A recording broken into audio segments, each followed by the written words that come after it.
Assalamualaikum warahmatullahi wabarakatuh. Rahayu Sagung Dumadi. Akhir hidup Mahapatih Gajah Mada. Donatus Nador, Sabtu 6 November 2021. Air terjun di kawasan Madakaripura yang saat ini ramai dikunjungi wisatawan baik domestik maupun mancanegara, ternyata tempat Mahapatih Gajah Mada melakukan meditasi terakhirnya. Dikisahkan bahwa di tempat ini Gajah Mada bertapa untuk menyucikan diri demi mencapai moksa. Menurut kitab Negara Kertagama, kawasan Madakaripura merupakan hadiah Raja Hayam Wuruk untuk Mahapatih Gajah Mada. Oleh sebab itu, di tempat ini dibangun sebuah patung Sang Mahapatih di dekat lokasi air terjun. Masyarakat yang ada di sekitar tempat ini percaya bahwa Sang Mahapatih menjadikan air terjun tersebut sebagai tempat untuk meditasi terakhir, untuk menyucikan diri demi mencapai moksa atau menghilang dari muka bumi. Tidak heran jika banyak orang yang menganut aliran kejawen yang datang untuk bermeditasi, khususnya pada hari-hari yang dikeramatkan.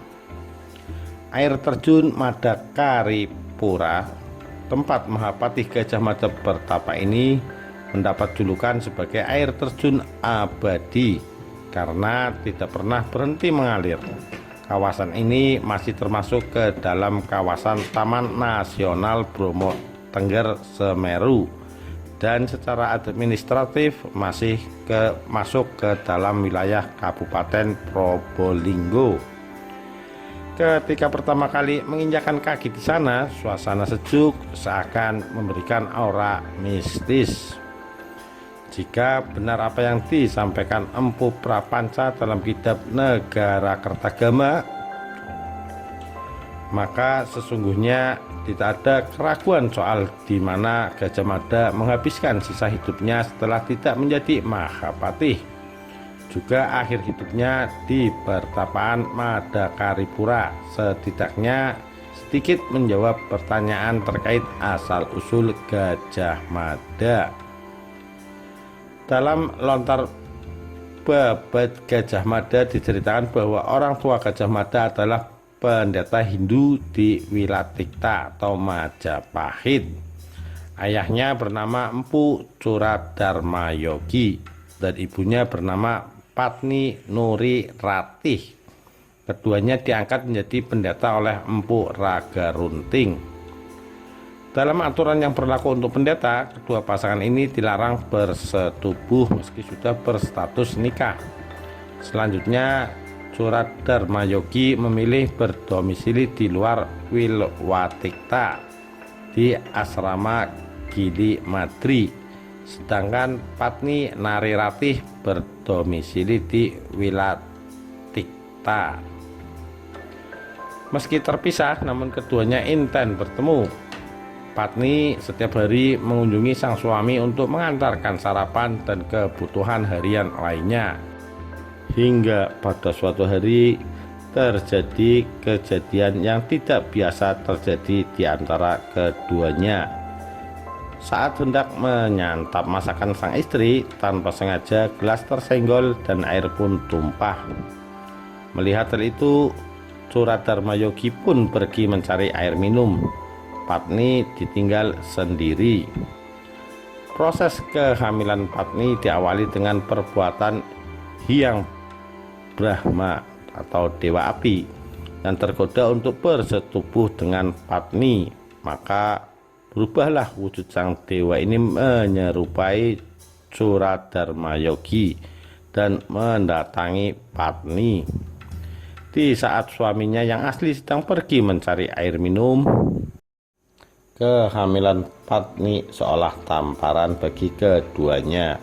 Bagaimana tidak, keduanya sudah berjanji untuk meninggalkan kenikmatan dunia demi agama. Karena didorong rasa malu, keduanya lalu memutuskan untuk kabur ke hutan. Pelarian mereka berakhir di dekat Gunung Semeru. Dari sana keduanya menuju ke arah barat daya, lalu sampai di desa Mada. Si Jepang bayi akhirnya dilahirkan di sebuah balai agung yang terletak di desa tersebut di tahun 1299. Usai melahirkan, Patni bersama suaminya meninggalkan buah hati mereka seorang diri. Keduanya melanjutkan pelarian menuju gunung. Beruntung bayi tersebut dipungut oleh pemuka desa setempat. Kabar penemuan bayi itu sampai juga ke telinga salah satu patih tersohor dari Wilatikta. Sang patih lantas merawat dan membawa bayi yang kemudian diberi nama Mada ini ke Majapahit. Kisah ini terdapat dalam Lontar Babad Gajah Mada. Kopian cerita yang ditulis di atas lontar ini terdapat di perpustakaan Lontar Fakultas Sastra Universitas Udayana. Penulisan di lontar menggunakan bahasa Bali Tengahan. Hingga kini memang belum diketahui lontar asli yang menceritakan sang patih ini. Bayi yang dibuang itu kemudian dikenal Gajah Mada yang menjadi tokoh sentral di kerajaan Majapahit. Masa kejayaan Majapahit tidak lepas dari figur Gajah Mada. Karir militernya di Majapahit mulai menanjak setelah dia berhasil menyelamatkan Jayanegara, raja kedua Majapahit, dalam peristiwa pemberontakan Rakuti tahun 1319.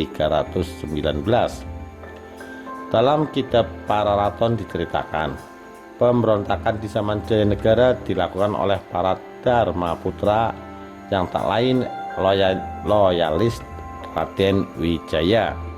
Pemberontakan ini terjadi karena raja kedua Majapahit ini berdarah campuran Jawa dan etnis Melayu, bukan asli keturunan Kertanegara. Seperti diketahui bahwa Jayanegara merupakan anak hasil perkawinan antara Raden Wijaya dengan Dara Petak. Pemberontakan ini dipimpin oleh Rakuti, seorang perwira Majapahit dari daerah Pajarakan. Dalam pemberontakan Rakuti, Majapahit berhasil direbut dari tangan Jayanegara. Karena jasa besarnya tersebut, Gajah Mada diangkat sebagai patih Majapahit. Dari sini, karir militer Gajah Mada semakin moncer. Di hari-hari berikutnya, dipercaya untuk menumpas para pemberontak kerajaan. Tercatat karena jasanya itu, dia pernah diangkat sebagai patih Doha atau Kediri dan patih Kahuripan, sekarang Sidoarjo. Di masa pemerintahan Tribhuwana Wijaya Tunggadewi, posisi Gajah Mada diangkat lebih tinggi menjadi Mahapatih setelah berhasil menumpas pemberontakan di Sadeng dan Keta, masuk Kabupaten Situbondo. Pada periode inilah Gajah Mada melakukan ekspansi besar-besaran kerajaan Majapahit ke segala penjuru. Banyak kerajaan penting berhasil direbut Majapahit, seperti kerajaan Pejeng atau Bali, sisa-sisa kerajaan Sriwijaya dan Malayu.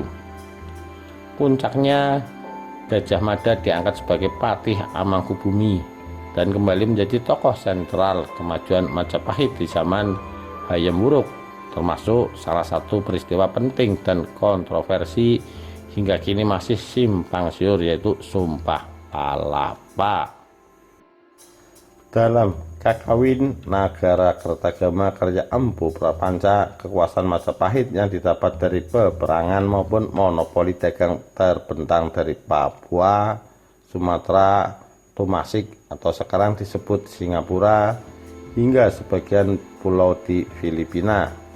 Semua terbingkai dalam peta Nusantara.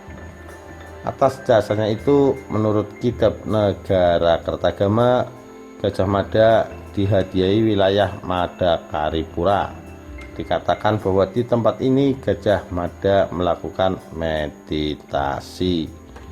Demikian, terima kasih. Wassalamualaikum warahmatullahi wabarakatuh. Rahayu Sagung Dumadi.